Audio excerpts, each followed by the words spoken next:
నామములో ఈ కార్యక్రమాలు వీక్షిస్తున్న అందరికీ ప్రభు పేరట శుభములు తెలియజేస్తున్నాం. దేవుని వాక్యము ఇర్మియా గ్రంథము 31వ అధ్యాయము 9వ వచనం చదువుతున్నాం.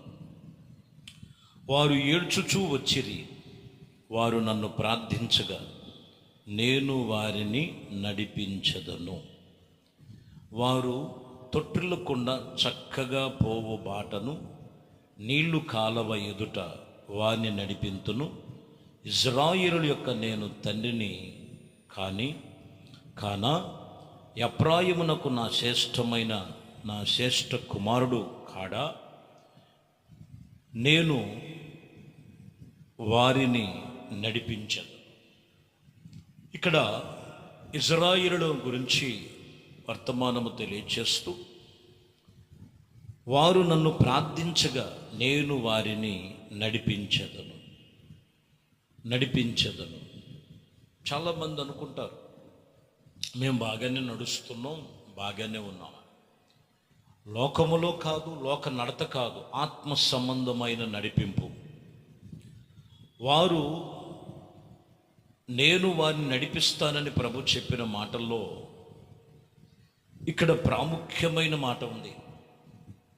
చాలామంది దేవుడితో తీర్మానం చేస్తారు, దేవునికి తగినట్లుగా నడుచుకోరు. అదే యెషయాలో చెప్తారు. యెషయా గ్రంథం 48వ అధ్యాయం 17వ వచనంలో, నీ విమోచకుడను ఇజ్రాయేలు యొక్క పరిశుద్ధుడైన దేవుడను యెహోవా ఇలాగూ సెలవిచ్చుచున్నాడు, నీకు ప్రయోజనము కలుగునట్లు నీవు నీ దేవుడైన యెహోవానగు నేను నీకు ఉపదేశము చేసి నీవు నడవలసిన త్రోవలో నేను నడిపిస్తాను. చూడండి, ఉపదేశము చేస్తాడు ఆయన, వారిని నడిపిస్తాడు. ఇక్కడ మీరు గమనించాలి, ఈ ఉపదేశం అంగీకరించాలి. చాలామంది వాక్యం వద్దు, ఆశీర్వాదాలు కావాలంతే. చాలామంది వాళ్ళ స్థితిని మార్చుకోరు. మేము నడవలసింది మేము చక్కగా నడుచుకోవాలయ్యా, మేము ఏది కావాలంటే అది మేము కావాల్సిందంతా కూడా సమకూర్చి జరిగిపోవాలి. రాత్రి ప్రార్థన చేస్తే ఉదయం మా కళ్ళ ముందు ఉండాలి. ఇది కానే కాదు. ముందు ఉపదేశముతో ప్రభు ఆయన మాట్లాడతారు. అప్పుడు దేవుడు నిన్ను ఉపదేశము చేసి నీవు నడవలసిన త్రోవలో ఆయన నిన్ను నడిపిస్తాడు. వారిని నడిపిస్తానని చెప్తున్నాను. నడిపించబడాలంటే ఇక్కడ చూడండి, అరణ్యములో మరి ఐగుప్తు దేశంలో వారిని నడిపించడానికి ఎవరిని పంపాడు ప్రభు?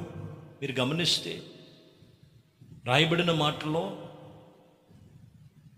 మీకా గ్రంథములో ఉంటుంది, 6వ అధ్యాయం 4వ వచనంలో, ఐగుప్తు దేశము నుండి నేను మిమ్మల్ని రప్పించి తిని, దాసీ గృహము నుండి మిమ్మల్ని విమోచించి తిని, మిమ్మల్ని నడిపించుటకు మోషే అహరోను మిరియాములను పంపించినట్లు రాయబడింది. మోషే అహరోను మిరియామును పంపించినట్లుగా రాయబడి ఉన్నది.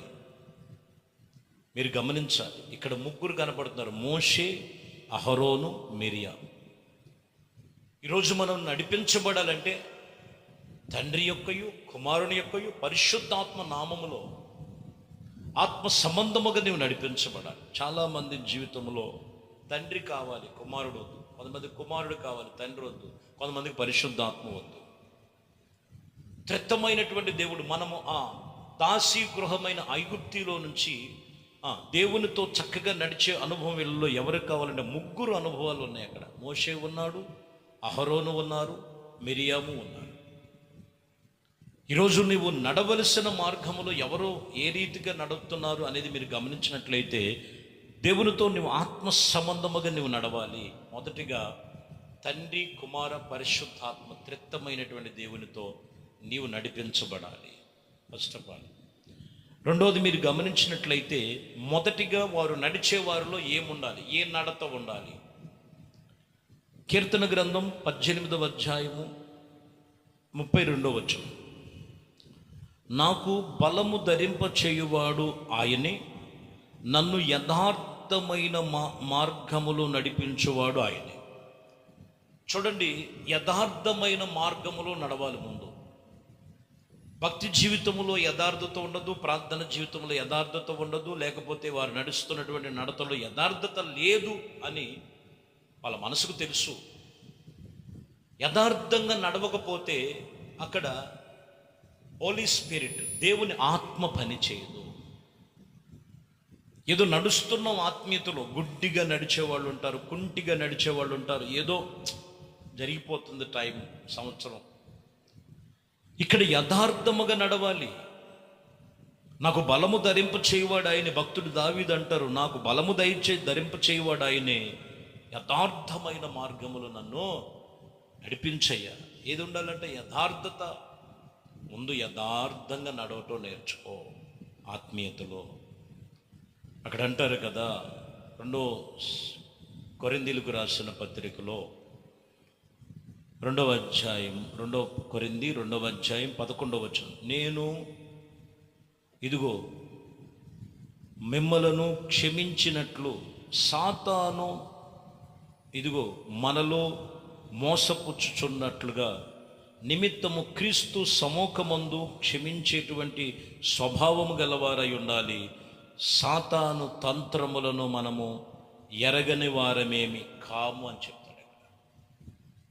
మనం ఒకరికొకరు క్షమించుకోవాలి. మేము యథార్థంగా నడుస్తున్నామని చెప్పేసి కొందరిలో ఏముంటాయంటే క్షమాపణ ఉండదు.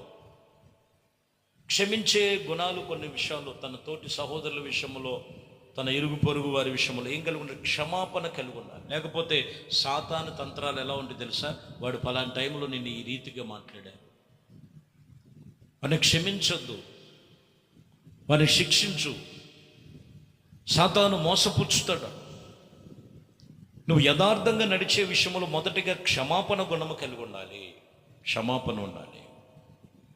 ఎఫెసీ పత్రికలో 4వ అధ్యాయము 22వ వచనం మనం చూస్తున్నాం. 22వ వచనంలో మీరు చదివినట్లయితే,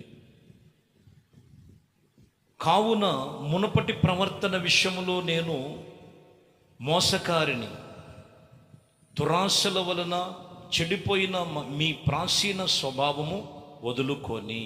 ఏం వదలాలంట? మునుపటి ప్రవర్తన. దేవుని సన్నిధికి రాక మునుపు, ప్రభు తెలియక మునుపు, ప్రభు సన్నిధిలో నువ్వు అనుభవించక మునుపు మోసాలు చేయొచ్చు, దగాలు చేయొచ్చు, లేకపోతే మత్తుకు బానిస అయిపోవచ్చు, నానా విధమైన స్థితిగతుల్లో పడిపోవచ్చు. యేసుక్రీస్తు నొద్దకు వచ్చిన తర్వాత నీ ప్రాచీన స్వభావం, దురాశ వలన చెడిపోయిన మీ ప్రాచీన స్వభావం వదులుకొని యథార్థంగా ఉండేవాడు చేసే పని ఇది వదులుకొని మీరు దేవునితో నిబంధన కలిగినటువంటి అనుభవాలలో రావాలని వాక్యం ఇక్కడ హెచ్చరిక చేస్తుంది. కాబట్టి ప్రియమైన దేవుని బిడ్డలారా, మనము దేవుని సన్నిధిలో మనము నడిచిన అనుభవాలు ఏమై ఉన్నాయంటే మీరు గమనించాలి. తండ్రి, కుమార, పరిశుద్ధాత్మ త్రిత్వమైన దేవుని చేత నడిపించబడాలి. నువ్వు నడిచే ప్రతి ఒక్కరూ కూడా యథార్థంగా నడవాలి. లోక మర్యాదలు అనుసరించక ప్రాచీన స్వభావం వదులుకొని దేవునితో నడుచుకోవాలి.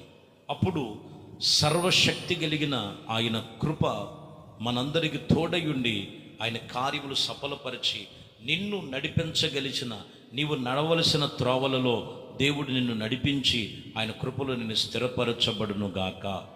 ఆమేన్. ప్రార్థన.